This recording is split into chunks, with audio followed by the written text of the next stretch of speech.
My only objective was to find the best looking guy that I could. Their sexual preference didn't matter to me. I started saving the skeletons and preserving other parts.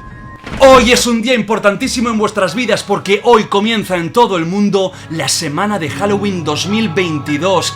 Cada día, hasta el día 31, es decir, Halloween, tendréis aquí en el Rincón de Giorgio un vídeo de temática terrorífica. Os aseguro que os pondré los pelos como lanzas. Será una, si no la mejor semana de Halloween de toda la historia. Tengo los vídeos ya pensados, preparados y son una auténtica barbaridad. Y comenzamos con uno fortísimo.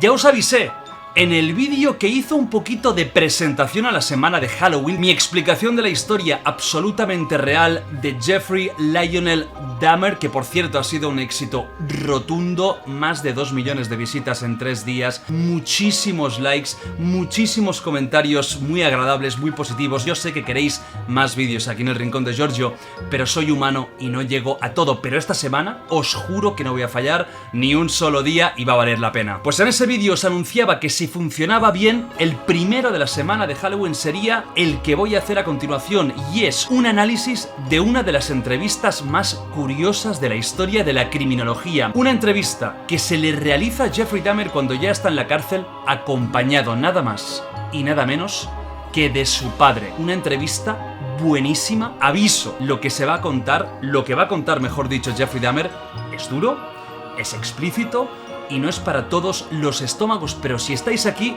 ya sabéis a lo que vais. Si no conocéis a Jeffrey Dahmer, no habéis visto la serie, no habéis visto un documental y sobre todo no habéis visto el primer vídeo que hice hace unos días, yo os recomiendo que primero vayáis a ver ese vídeo, que estoy seguro de que os gustará, y una vez sepáis la historia, entréis en este, porque yo creo que es bastante importante, casi necesario, conocer quién es, qué ha hecho para que esta entrevista, para que esta charla impacte. No me enrollo más. Vamos a analizar esta entrevista histórica y estoy seguro de que os va a impresionar. Vamos allá. Y por cierto, mientras me coloco estos auriculares de 1,5 €, yo voy evolucionando, ya sabéis cómo están las cosas, os anuncio que este sábado, durante la semana de Halloween, va a haber directo aquí en el Rincón de Giorgio. Sábado 29 a las 11 de la noche, hora española, directo, con cositas de terror que no os quiero anunciar, pero os aseguro que será un directo que valdrá muchísimo la pena. Repito, sábado 29 a las 11 de la noche, hora española. Vamos a estar un buen rato sufriendo, porque estamos en esta semana en la que toca sufrir. Durante el resto del año también. Vamos allá con la entrevista y como siempre os dejo el link del vídeo original de YouTube, de la persona que ha subtitulado todo esto, que es un currazo enorme. Muchísimas gracias. Your dad comes here to visit about once a month, but I get the impression that the two of you don't talk a lot about everything that happened. Dejadme simplemente poneros en contexto de este momento. Jeffrey Dahmer ha sido detenido, Jeffrey Dahmer lleva un tiempo en la cárcel, su padre se enteró durante el proceso judicial de todo lo que había hecho porque su padre no sabía nada, era una persona que siempre intentó ayudar a su hijo, aunque es cierto que fue un padre ausente, que no estuvo mucho por casa, pero fue un padre normal, le dio una educación normal, era investigador químico, y se entera de todo y de las cosas tan horribles que hizo Jeffrey cuando empieza todo el sarao, y en vez de darle la espalda, que es lo que seguramente harían muchos padres, continúa a su lado. Y el que le está entrevistando es el periodista Stone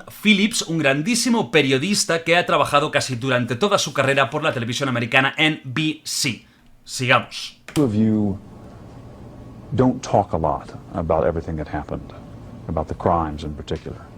No, we don't discuss that because it's been gone over so thoroughly in the papers and the media that there's just really no point in going into any in-depth talks about it. We talk about our family, home, how things used to be, what prison life is like here now, and try to keep things as light and upbeat as possible. Is it hard for you to go back and talk about those things?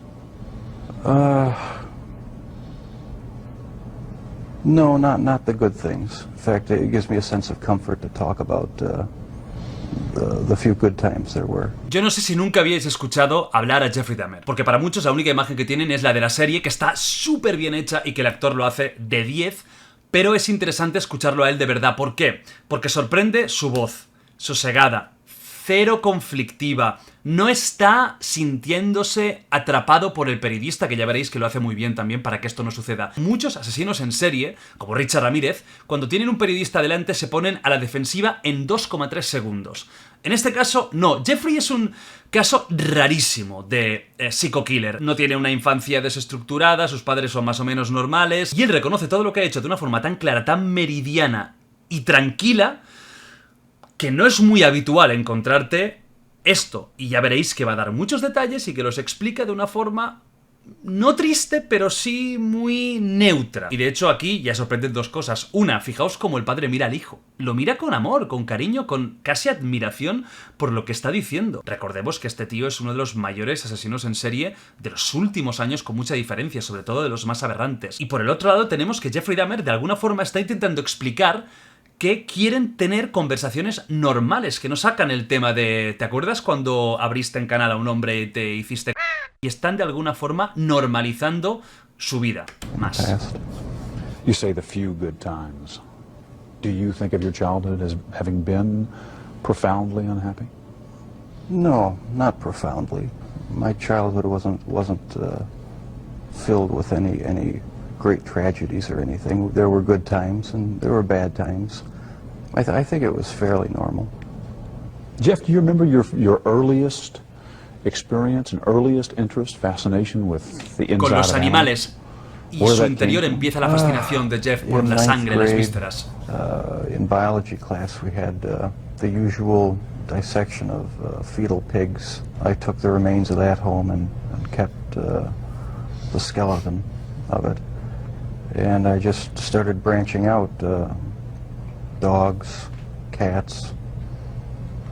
I suppose it could have turned into a normal hobby like taxidermy, but it didn't. It veered off into this.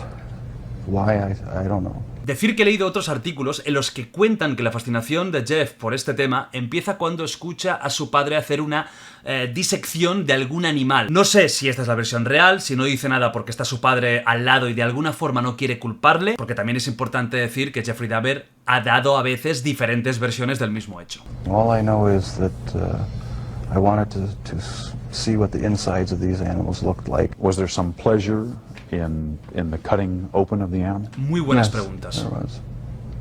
No sexual pleasure, but just it's hard to describe. Sense of power, sense of control? I suppose that's a good way of putting it, yeah. I can sort of see a fascination for, wanting to see or for looking at the insides of animals, say for the first time. After you did it one time, what more is to be gained by looking at another dog's inside, the second or the third? I don't know. It became a compulsion, and it switched from animals to humans. I still don't understand it. I don't know why. What would you do with the dead animals, Jeff? You would pick the carcasses up from the road and take them back into the woods. Take them back in the woods, skin them sometimes, slit them all the way open, look at the organs, feel them. There was a sort of general excitement for me. I don't know why. It was exciting to see. One of your dad's biggest questions is when you began to slip away, when you crossed over into this world of obsession or dark fantasy from which you just couldn't return. Can you pinpoint that? Is there a sense for when that really began to happen with you, Jeff? I think it was around age 14 or 15. Started having obsessive thoughts of violence intermingled with sex. And it just got worse and worse. I didn't know how to tell anyone about it, so I didn't. I just kept it all inside. Do you have any sense for where that was coming from? No. No, I've talked with a few psychologists about it. They have their theories, but they don't have any concrete answers either. Do you have a theory? No, not really. I don't know where it came from. I probably will never know. No quiero justificar a Jeffrey Dahmer. De hecho, creo que la serie lo romantiza demasiado y ha hecho que mucha gente tenga mucha simpatía por él cuando al final es un gran criminal. Pero sí que es cierto, y se tiene que decir una cosa. El cerebro humano es extremadamente complicado. Tan complicado que estamos en 2022, al menos cuando estoy grabando y publicando esto, porque seguro que este vídeo se va a ver durante tiempo, esa es la idea. Y aún no tenemos ni puta idea de cómo solucionar los problemas mentales. No sabemos cómo. Podemos mitigar algunos síntomas, pero al final la gente que es esquizofrénica lo sigue siendo, los que tienen trastorno bipolar lo siguen siendo, con menos o más problemas, pero lo siguen siendo. Entonces tiene que ser realmente frustrante para una persona, vamos a decir normal, como él podía ser de pequeñito. De repente empezar a tener esos pensamientos, esa atracción por algo tan objetivamente asqueroso, objetivamente malvado, y no saber de dónde viene, porque si al final Jeff hubiera sido un niño que, yo que sé, con 8 años, pues lo hubieran violado, y eso le provocara una rabia contra los hombres y una necesidad de destruirlos, y por supuesto que mucha gente tiene situaciones similares y no se convierte en un asesino, pero al menos ya tendríamos una posible teoría. En este caso no hay nada, le viene de cero, y por eso es tan misterioso este caso, y por eso es tan misterioso el cerebro y la psique. But I never dreamed that it would become a reality. What was it, Jeff, that took you over the edge, do you think, and made you take this from the world of fantasy into reality? From 15 on, I had this reoccurring fantasy of meeting a hitchhiker on the road, and of taking him hostage and doing what I wanted with him. About 3 years later, I was 18 years old, driving home. I saw this hitchhiker about a mile from my house. Thought to myself, should I stop and pick him up, or should I just keep on going? I wish I just kept on going, but I didn't. I turned around, picked him up, and that's when the nightmare became a reality. Este chico, este It just autoestopista seemed so fue bizarre to me la primera víctima de Jeffrey this Dahmer. obsession that I had been thinking about and wanting, just all the parts are there, and they make it possible to make it happen. What happened after you took him to the house? The house was empty. My mother was up in Chippewa Falls with her family, and my dad was living in a rented motel about 5 miles away due to the divorce. And I pretty much had the place to myself. I was drinking a lot during that time, and just, I don't know, looking for something to, some way to find some fulfillment, some pleasure. And I acted on my fantasies, and that's where everything went wrong. This was the summer of 1978 when you took your first victim. Right. Once it happened the first time, it just seemed like it had control of my life from there on in. The second occurrence was 1984. Antes de ir al segundo, la palabra control es importante en esta charla. Antes, el entrevistador lo ha comentado, y ahora lo comenta él, ¿no? Que aquí puedes interpretar que está hablando de que esta fantasía violenta y macabra lo está controlando, o que él sintió el control al hacer eso. El caso es que yo creo que para Jeffrey era muy importante tener el control de las situaciones. Quizás por el abandono de atención que tuvo durante parte de su niñez, adolescencia, quizás porque era así, no hay más explicación, que estaba fabricado así de serie. Por eso a los hombres los subyugaba, los dejaba completamente cao, los tenía atontados, dormidos, y una vez no había ningún tipo de posibilidad de que se le escaparan del control, ahí es cuando actuaba, cuando tenía relaciones con ellos, o cuando los mataba, y a partir de ahí ya todas las perversiones habidas y por haber. Roughly. And I met this guy at one of the bars, downtown Milwaukee bars, We went back to the Entre el hotel. primer asesinato y el segundo pasado bastante Just tiempo. Esto es planning importante on decirlo y aquí no getting lo drunk. están I comentando. put some sleeping pills in his drink to render him unconscious, and was just going to spend the night with him. When I woke up in the morning, my forearms were bruised, and his chest was bruised, and blood was coming out of his mouth. He was hanging over the side of the bed, and I have no memory of beating him to death, but I must have. And that's when it all started again. And once it started again, you found it impossible to stop. Right, that's when the obsession went into full swing. Did you ever tell yourself, I have to stop this? I must stop doing this? Yes. When it was going on? After the second time, it seemed like the compulsion to do it was too strong, and I didn't even try to stop it after that. But before the second time, things had been building up gradually, going to bookstores, going to the bars, the gay bars, bath clubs. When that wasn't enough, buying sleeping pills and using it on various guys in the bath clubs. It just escalated slowly but surely. And after the second time, which was not planned, it was out of control. It felt like it was out of control. Esta segunda vez es muy curiosa porque no la recuerda.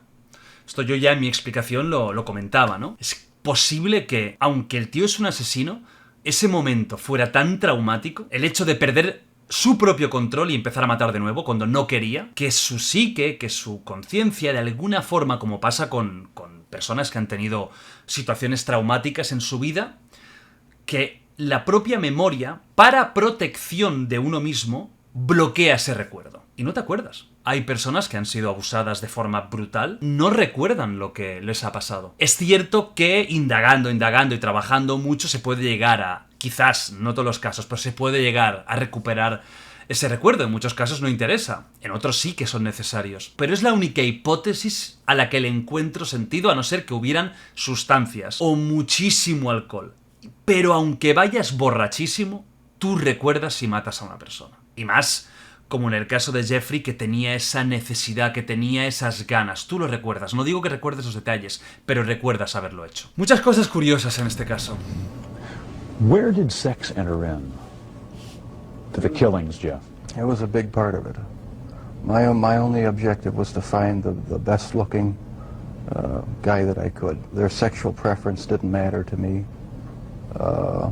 Did their race matter to you? No, their race didn't matter to me. The first two young men were white. The third young man was American Indian. The fourth and fifth were Hispanic.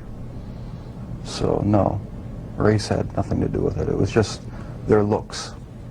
Was there something sexual in the dismemberment of the bodies for you?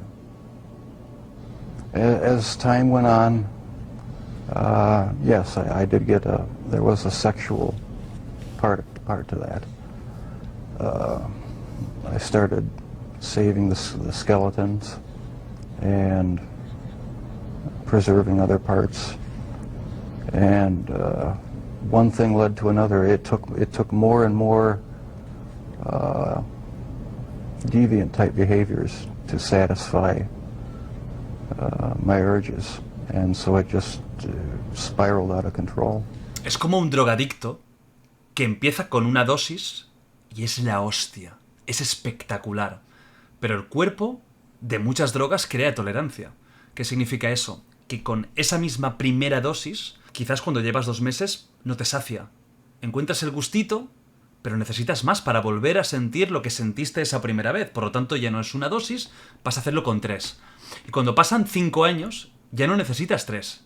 Quizás necesitas 20. Por eso, en el caso de los drogadictos, cada vez van a más, hasta que en muchos casos mueren por sobredosis, y en su caso también, él va aumentando la locura. Cuando lo pillaron, ya estaba construyendo altares satánicos con partes de cuerpos. Ya había pasado de ser un simple asesino en serie, que mataba por una atracción sexual rarísima a empezar a ir ya a otros sitios. El hecho de los zombies que quería crear, esos esclavos. Iba más, no sé qué hubiera pasado si no lo hubieran detenido, no sé a qué hubiera llegado. Canibalismo. Besides the just mere curiosity of what it would be like, it made them feel that they were a part of me, and it Canibalismo gave me lo a asocia al sexual, sexo y a que serían parte de él. satisfaction to do that. Was it the killing that excited you, or is it what happened after the killing? No, the killing was just a means to an end. That was the least satisfactory part. I didn't enjoy doing that. That's why I tried to create living zombies with muriatic acid in the drill, but it never worked. No, the killing wasn't the objective. I just wanted to have the person under my complete control, not having to consider their wishes, being able to keep them there as long as I wanted. It's not easy to say that, but that's what the motive was. Esto es muy importante, tengo que parar porque es muy importante. Volvemos a lo del control. Para él, esos hombres eran juguetes sexuales, nada más.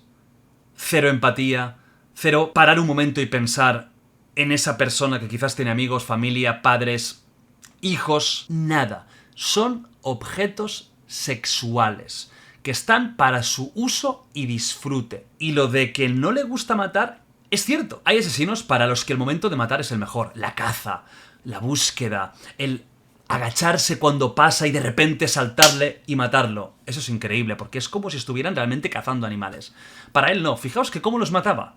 Los dormía, los dejaba inconscientes y ahí los mataba. Los escañaba normalmente. De una forma fría, en la que no hay una lucha. Porque, repito, necesitaba tener el control absoluto de la situación. Ahí no tiene que haber lucha, no tiene que haber ningún tipo de intención de escapar por parte del otro. Tiene que ser como un dildo, como una mesa, como una silla, como un objeto que puede usar, tirar y hacer lo que quiera con él. Y lo de los zombies viene también a colación de este tema. No quiere matarlos, por lo tanto los quiere convertir en objetos inanimados pero que estén vivos. Where did that need for control come from? Do you have any idea? I don't know, maybe I felt I had no control as a child or young adult, and that got mixed in with my sexuality, and I ended up doing what I did was my way of feeling in complete control, at least for that situation, creating my own little world where I had the final say. Finding the best looking guy that I could and having total mastery over him for as long as I wanted. Lust played a big part of it. Controlling lust. That was the motive right there. A lot of this came out in the course of the trial. Obviously both of you sat through this. Have the two of you sat down and talked about these things before? No, not in depth.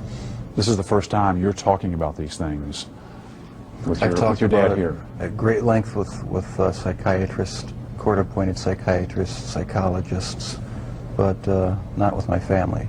We learned everything at the trial and in the confessions. Lo que os he and that comentado al sort of thing principio, se after the enteran en ese fact. momento. The two of you never really communicated all that much, did you, father and son? Not on any deep level, no. We talked about superficial things. Never really had a real deep heart-to-heart talk about what was going on inside our own minds. I was always a very private person. I didn't like to open up and share anything with anyone. I like to keep my No le gustaba thoughts to abrirse, pero le myself. gustaba abrir, desde Why luego. do you think that was? Because from about 15 years on up, a great deal of my thoughts were basically unshareable with anyone. So I just closed myself off and put on a mask of normalcy. You've read the book. Right, He called it a father's story. Pretty simple title. right. Están hablando de un libro que escribió el padre de Jeffrey, Lionel, y ahora van a hablar un poquito del libro porque hay una declaración que me parece bastante interesante si es real y no la hizo el padre para de alguna forma que su hijo sintiera que no toda la culpa era suya. Not a simple story, though. No, not a simple story. Not one that was easy for me to read.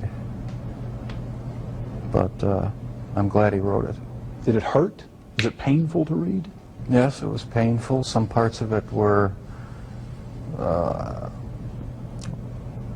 for me, were even fun to read. There were good parts. It wasn't all negative. Was it emotional for you reading the book? Yes, it was. Aquí tengo dudas, porque hablamos de emociones.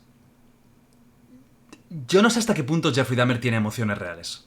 Lo digo de verdad. No he podido hablar con él, no he podido estudiarlo en detenimiento. Yo lo identificaría como psicópata, una persona que hace lo que hace en parte segurísimo porque tiene una falta absoluta de empatía. ¿Es posible que tuviera emociones alguien tan complejo como él? Es posible. Sobre todo emociones de lujuria, de placer, de autosatisfacción. Pero emociones leyendo un libro que ha escrito su padre, como tendríamos todos. Yo no sé hasta qué punto esto que está diciendo se lo está creyendo. Tengo dudas, tengo dudas. Tell me, what kind of feelings did you have reading it? Deep regret. Yo no tengo claro que él esté arrepentido de verdad, sinceramente. Sorrow. I guess those were the two main Ni emotions. que pueda sentir tristeza auténtica. Is there anything in this book that you strongly disagree with?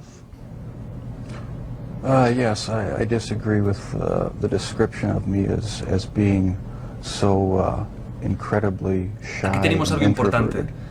Because maybe Muchos that's psicópatas the son way muy my dad saw narcisistas. me, because, Lee un there libro was del so padre much tension que in tiene the que ser home that I duro lo que really está didn't, contando y fijaos feel- lo que no le gusta. Cómo habla de mí. ¿Qué es lo que no te gusta de todo? Cómo habla de mí.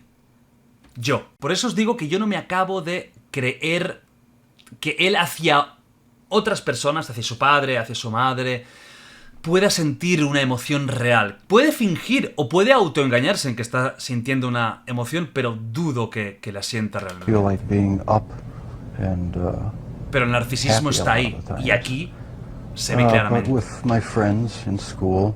Y lo que está explicando aquí es que él no era un chico ultra mega tímido, sino que en casa no estaba lo suficientemente And so I cómodo como wasn't para expresarlo. so extremely reclusive and Pero me parece gracioso self-centered as a que lo que phrase. destaque Does it sea cómo surprise you habla to de hear mí. Jeff say that he doesn't think of himself and never did as innately shy? It did surprise me. Maybe my perception was accentuated to the extreme.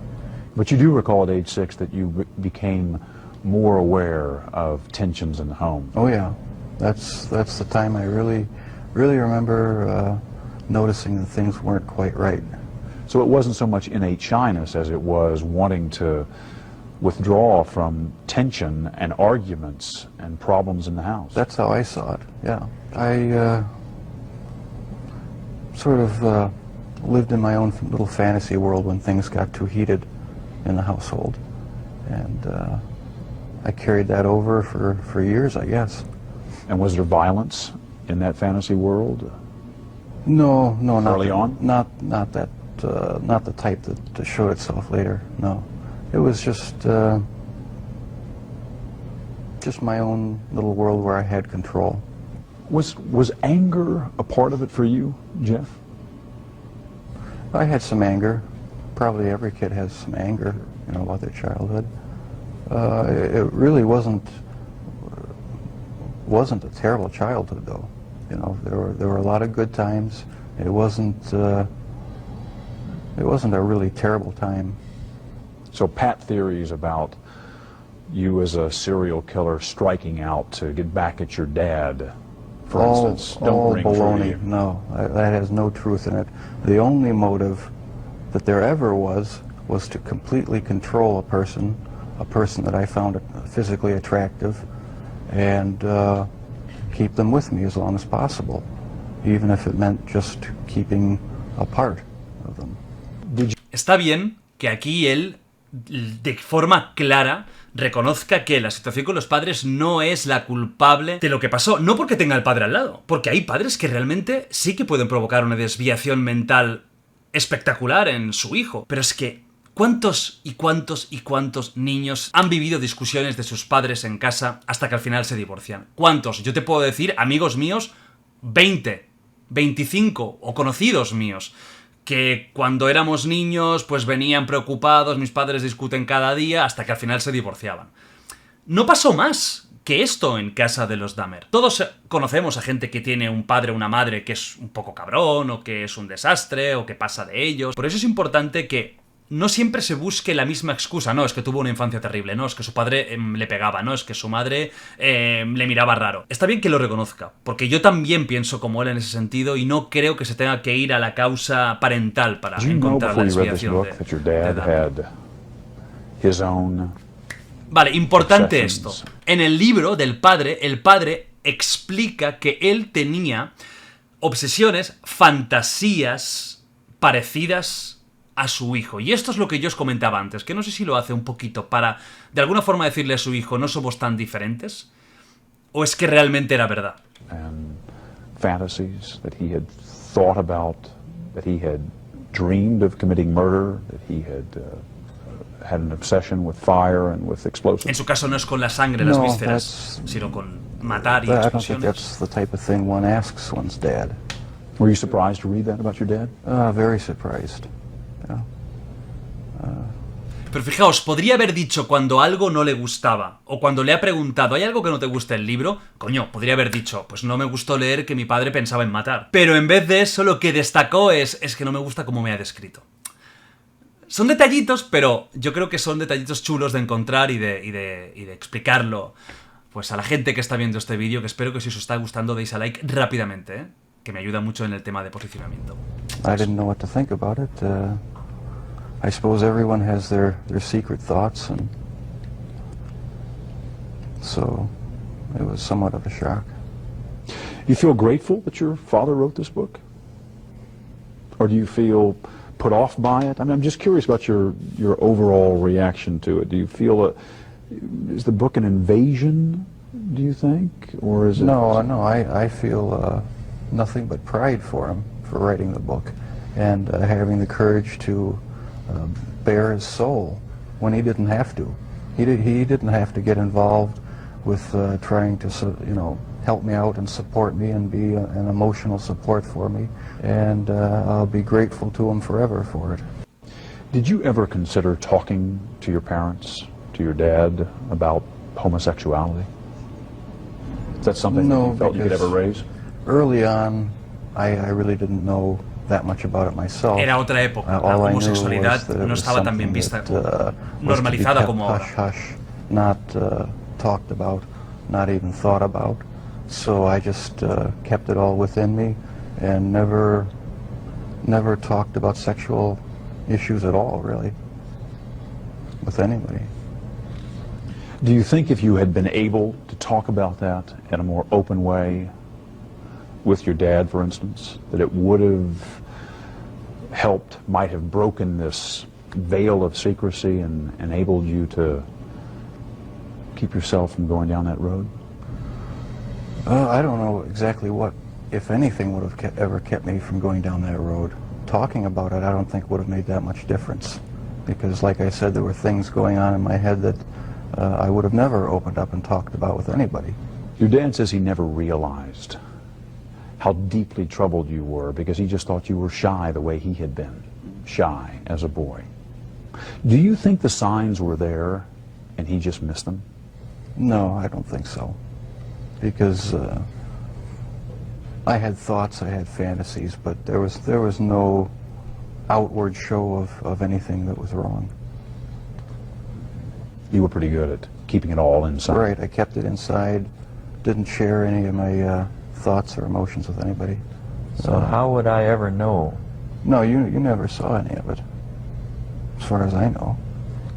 I did not really hear from anyone about any of these activities. And that's what really strikes me now, is if I would have known, what would I have done about it? I think I would have done a lot about it. Hay un vídeo bastante curioso donde se ve a Jeffrey Dahmer jugando con un perro, un vídeo familiar, un vídeo casero. De hecho, mostré alguna imagen en mi vídeo explicando su historia y se le ve una persona como ahora, completamente normal.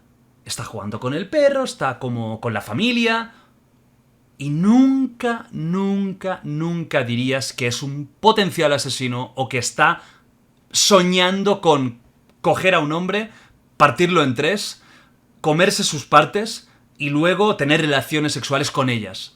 ¿Qué es lo que estaba pasando por su cabeza? Una disociación absoluta entre lo exterior, lo interior, sin origen claro, genéticamente y cerebralmente. Tiene que ser un caso de estudio, que al final no se pudo. Pero tendría que haber sido un caso de estudio. I feel it's wrong for people who commit crimes to try to shift the blame onto somebody else, onto their parents or onto their upbringing or living circumstances. I think that's just a cop-out. And my parents, my relatives, had Coño, no es que lo knowledge of what escucho I y me was cae doing. bien. They're absolutely not responsible Es de for esos any of it asesinos in como any Ted way. Bundy, And que sabes que han hecho actos horribles I take full y te caen bien. responsibility. But you understand. Realmente tengo que decirlo, yo estoy escuchándole y entiendo que haya tanta gente con una imagen positiva de él, no tan solo por la serie, ya de antes, porque es que cómo habla, cómo lo acepta todo, cómo no echa la culpa a nadie más que a él mismo. Dices, ole, claro, luego piensas en todo lo que ha hecho y se te cae totalmente pues ese concepto, pero es que es de verdad, un personaje tan fascinante, por muy malo que haya sido, What you por did would lead your father muchas maldades que haya realizado. to ask himself all kinds of questions. That's true. Where did I go understand that. wrong? Was there something I could have said or done to have prevented this? Right. Did I, in some way, create or contribute to the terrible acts my son committed? I understand that. I just get angry with other people who think that they have a right to somehow try to blame my parents for what happened. That's not right at all. No one has the right to do that because they're totally innocent. They had no knowledge of it. And that angers me. But parents just naturally, I mean, any parent that really cares, they just, first of all, say, gee, I feel guilty. You know, there's just feelings of guilt. What happened? What did I do? What could I have done? And so that's a normal parental reaction. Your dad has wondered about all kinds of things, from the medication that your mom was on during her pregnancy, to the fact that you were exposed to violent arguments in the home from an early age and continuing, to the possibility that he might have passed on some genetic propensity for obsession or violent behavior. Does any of that ring true to you? I can see why he'd wonder about those things, but as far as I'm concerned, they're all excuses.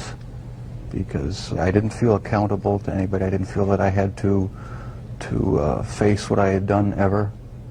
And so there comes a point where a person has to be accountable for what he's done. Can't go around making excuses, blaming other people or other things.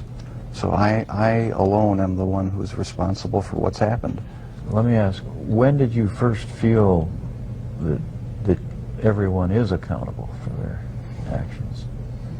Well, thanks to you for sending that creation science material, because I always believe the lie that evolution is truth, the theory of evolution is truth, that we all just came from the slime, and when we died, you know, that was it. There was nothing. So the whole theory cheapens life, and started reading books about that show how evolution is just a complete lie. There's no basis in science to uphold it, and I've since come to believe that the Lord Jesus Christ is the true creator of the heavens and the earth. It just didn't just happen, and I have accepted him as my Lord and Savior. And I believe that I, as well as everyone else, will be accountable to him. No digo, por supuesto que no, que la gente que cree en Dios y en la religión y en el cristianismo estén locos. ¿Por qué no? Mis padres creen y mucha gente que conozco cree. Pero sí que es cierto que esta respuesta ya es un poco más desviada mentalmente. Quizás es el primer momento en el que tú escuchas esto y dices, uy, ¿a este qué le pasa? Porque al final el padre le está diciendo, ¿en qué momento crees que una persona es la propia responsable de sus actos? Podría ser tan fácil como, bueno, pues siempre he pensado así, o hubo un día que reflexioné. Claro, aquí primero ya lo que dice, que es el primer gran fallo, es decir, no, la teoría de la evolución, es decir, venimos del animal, vamos evolucionando, es mentira. Esto ya es una charadura. Porque tú puedes creer en Dios, en la religión, y creer en la evolución, como muchísimos. Él saca como la carta de Jesucristo, que yo sí creo que hubiera encontrado en ese momento de su vida refugio en Dios, en la religión, porque cuando has hecho tantas barbaridades, por mucho que tengas poca empatía, tú mismo te puedes empezar a castigar. Tú mismo puedes empezar a dañar esa imagen que tienes de ti mismo. Ese narcisismo puede empezar a peligrar y ahí quizás sí que necesita algo más. Y al final las religiones, en parte, nacieron por eso, para llenar huecos de muchas cosas. El miedo a morir, no saber de dónde venimos, hacia dónde vamos, lo desconocido. Pero aquí ya ves que algo no va tan bien. Growing up, did you feel that you were Y él un accountable poco to your dad or to your vuelve mom como a la realidad. as En the plan, authority? Yes, I volvemos did. al padre y a la Yes, madre I y la did. responsabilidad. I mean, No they Dios. didn't let me run wild. They disciplined me, and so I felt accountable to them. But afterwards, after I left the home, that's when I started wanting to sort of create my own little world where I could be the one who had the complete control, where I didn't have to bow to anyone else's demands, and I just took it way too far. Lionel? At that period of time, I had drifted away from a belief in a supreme being. And I never, as a result, passed along the feeling that we are all accountable in the end. He owns us. And that basic Ahora el padre concept también está hablando de is religión. very fundamental to all of us. You feel that the absence, at least for a while, of a strong religious faith Porque and él era belief for investigador some químico, era years may puro have científico. prevented you from instilling some of that in Jeff. That's right. Is that how you feel? Yes, I think I had a big part to do with it. I mean, if a person doesn't think that there is a God to be accountable to, then what's the point of trying to modify your behavior to keep it within acceptable ranges? That's how I thought anyway. And I've since come to believe that the Lord Jesus Christ is truly God, the Father, the Son, and the Holy Spirit. They're the only true God. Aquí lo que dice es un poco perverso, porque al final lo que está claramente diciendo es, si no existe un juicio final, un Dios que de alguna forma te dice, hey, esto no lo puedes hacer porque mi palabra no va de esto, de matar, de violar. Si no existe esto, anarquía absoluta. Esto es muy perverso, porque aunque no exista Dios, que seguramente es lo más probable, hay unas normas sociales, hay una empatía hacia los demás. Fíjate que tiene tan poca empatía que necesita la creación o necesita el control de un ser supremo para controlar sus impulsos. Porque por él mismo, por la simple noción de ver a otra persona llorar es algo malo, que es lo que nos pasaría a casi todos, es decir, cuando vemos a alguien que está sufriendo delante de nosotros, por muy fríos que seamos, nos da pena, hay algo que se mueve dentro, hay algo que dice, voy a intentar ayudar a esa persona para que no, deje de llorar, para que deje de estar triste, para que deje de sufrir. Cuando no existe esto y necesitas algo más omnipresente o divino, es que falla algo muy gordo dentro de ti. What do you remember about your parents arguing? Para mí uno de los fallos de esta entrevista, que me la he visto ya anteriormente, por supuesto, pues una de las cosas que menos me ha gustado, aunque el tío me parece un crack, como pregunta, incluso el tono que tiene, cómo hace sentir cómodo a Jeffrey Dahmer, pero no me gusta que esté tan obsesivo con la relación con los padres. Ha quedado claro que para Jeffrey no tiene que ver, que las compulsiones que él ha tenido no tienen que ver con los padres. Y hay mucho texto de los padres, las discusiones, el divorcio. It was unnerving, depressing, made me angry sometimes. I'd leave the house, go out in the woods and sulk, brooding, wondering why they had to have such a rough Cuidado, que relationship. no digo que no tenga Most nada of que the ver, por time they supuesto no didn't seem to ayuda, get along no too suma well a favor, together. pero I tampoco te never knew what convierte the en un real ser tan depravado underlying problems que were. te toques I didn't con feel it una was my place pierna to ask. o con una Did cabeza you de blame capitán. one or the other? Mom or dad? No, I didn't. I was just frustrated that things couldn't be happier around the house. You just wanted things to be more peaceful. Right. I never saw any real violent arguments as far as physical hitting or anything like that, but there was a lot of yelling, a lot of tension in the house sometimes. One of the chilling stories that your dad tells is about the box he had found. Can you give me your perspective on that? I had a box in my bedroom closet, and it contained the mummified head and genitals of a young man I met in one of the bars down in Milwaukee. And it was a locked metal box. My dad one week came to visit and happened to see it, and we got into a bit of an argument because I wouldn't open it up. He took the locked box down to the basement and was about to smash it open.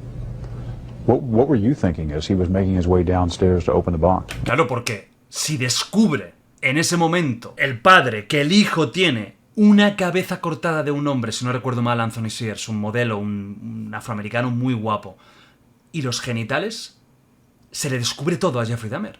¿Qué hubiera hecho? ¿Hubiera matado a su padre para silenciar el secreto? Well, I was outside, and I was thinking I've got to stop this from happening. I didn't know what I'd do or say. I didn't know what would happen. I thought, it's all going to come crashing down now. Podéis poner en comentarios, ¿qué creéis? ¿Jeffrey Dahmer hubiera matado a su padre para silenciarlo? ¿O se hubiera derrumbado y hubiera aceptado lo que había hecho? The lies continued. The whole scenario just continued for years after that. Were there times when your dad may have been closer to discovering what was going on than even he knew? Times where you got worried that maybe he would find something out? The box incident was about as close as it came, yeah. That was just one incident. There were others, but that was a particularly nerve-wracking one.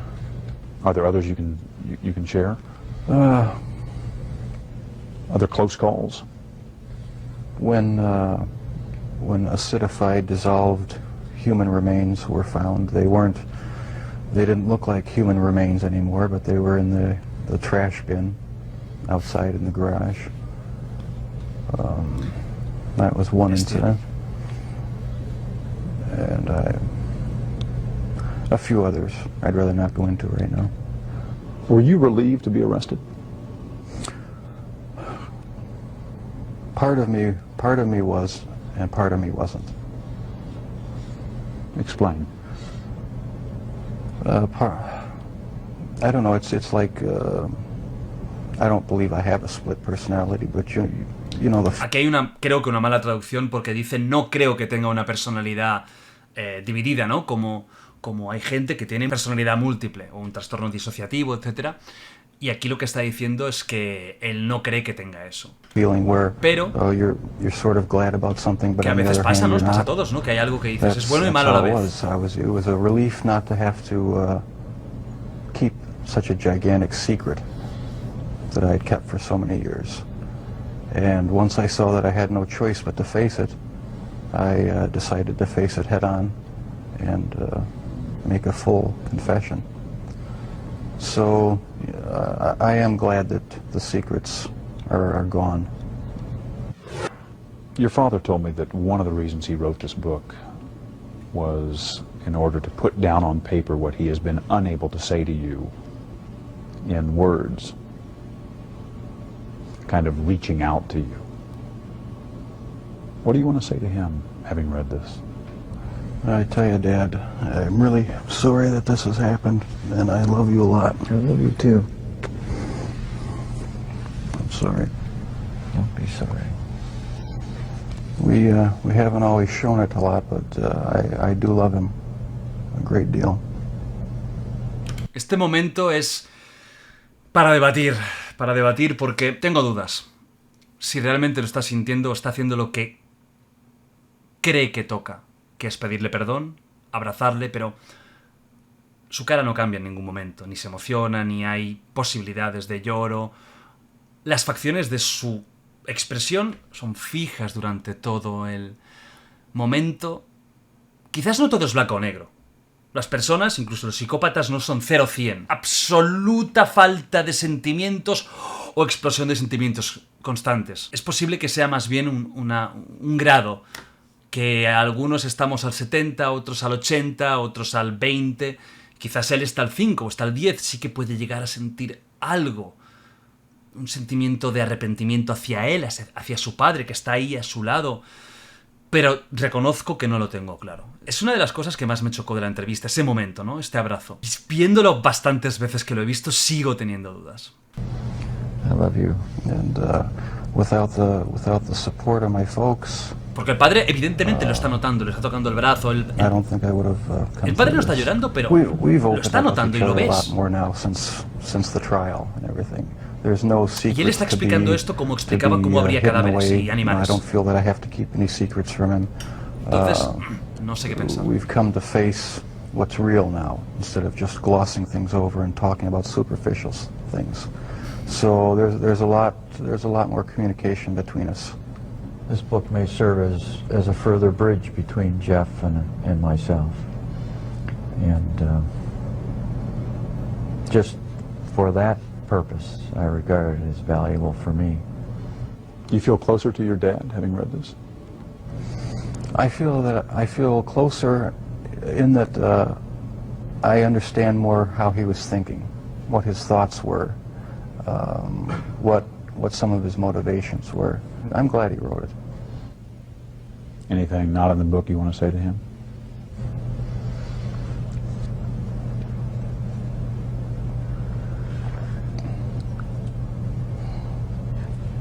I can't think too clearly right now. I'm feeling pretty emotional.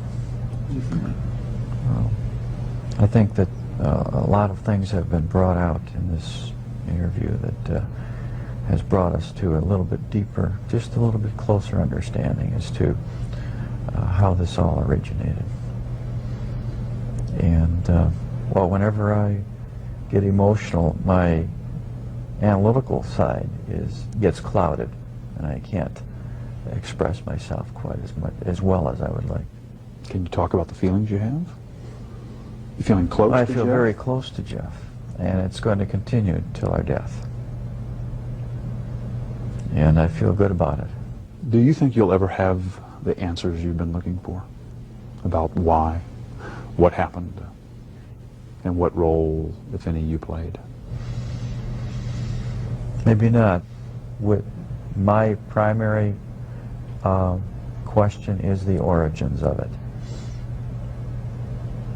And if something can be learned about that, it may help other people avert problems.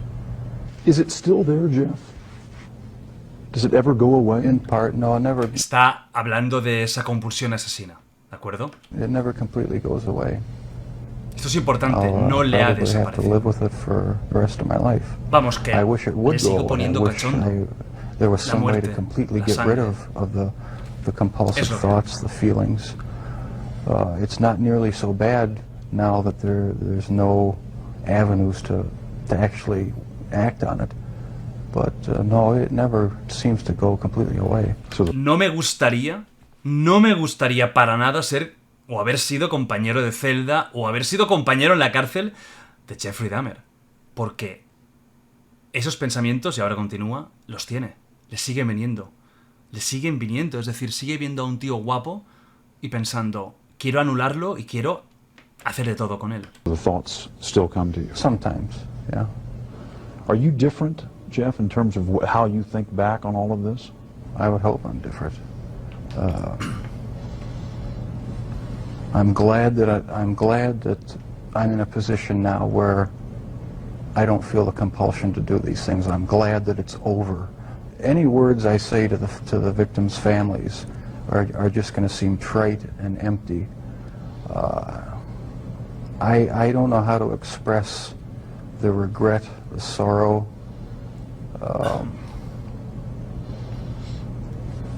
that I feel for what I've done for their sons.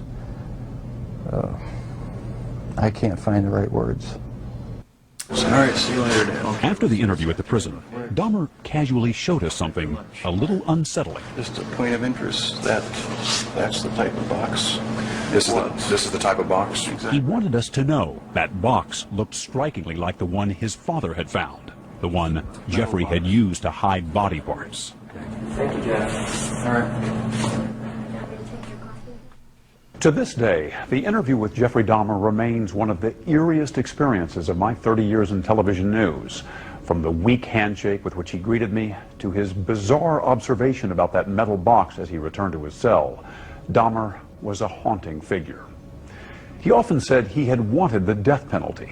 9 months after our interview, his death wish came true. I'm Stone Phillips. Lo de la caja a mí no me parece tan inquietante. Han estado hablando del tema de la caja como algo importante, ¿no? Y creo que es un momento importante.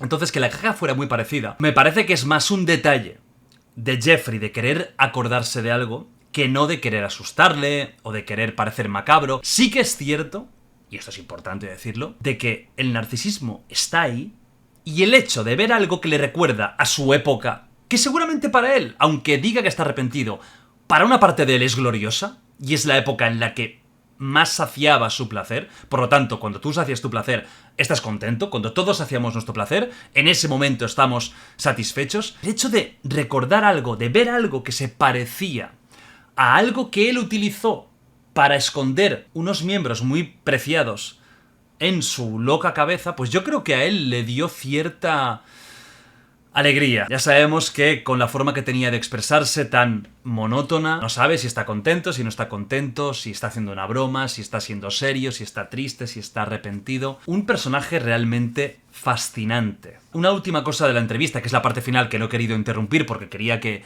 terminara y que vierais pues todo el fragmento final entero. Cuando está hablando del arrepentimiento hacia las familias de sus víctimas. Yo no tengo claro que él siente arrepentimiento. De hecho, mira, si tuviera que apostar, apostaría que no siente ningún tipo de arrepentimiento, porque al final una persona que ha hecho lo que ha hecho repetidamente, de forma fría, analítica, él no era un tío que en un momento determinado perdiera el control, cogiera un cuchillo y matara a 3 personas, no. Y yo tengo muchas y muchas dudas de que ahora en la cárcel y con la venida de Jesucristo haya cambiado. Por lo tanto, si a mí me preguntas, yo creo que él no siente un arrepentimiento real, sino que está diciendo lo que entiende que es lo correcto. Y creo que esto se puede aplicar en varios momentos de la entrevista y en varios momentos de las entrevistas, porque hay más entrevistas de Jeffrey Dahmer, en los que él hace lo que tiene que hacer, como muchos psicópatas que al final imitan reacciones que ellos creen que son normales. Si este vídeo tiene un exitazo, no para esta semana de Halloween, sino para otro momento del Rincón de George, yo puedo traer y analizar otra entrevista más. De momento lo dejamos aquí, pero si, bueno, me estáis diciendo en comentarios que queréis más y más y los likes se disparan, pues seguramente me lo pensaría y lo haría. Mañana, nuevo vídeo en esta semanita del Halloween 2022. Es una historia terrorífica, también real, también de alguien que hizo algo muy macabro y muy terrible cuando solo tenía 11 años. Nos vemos mañana. Un abrazo.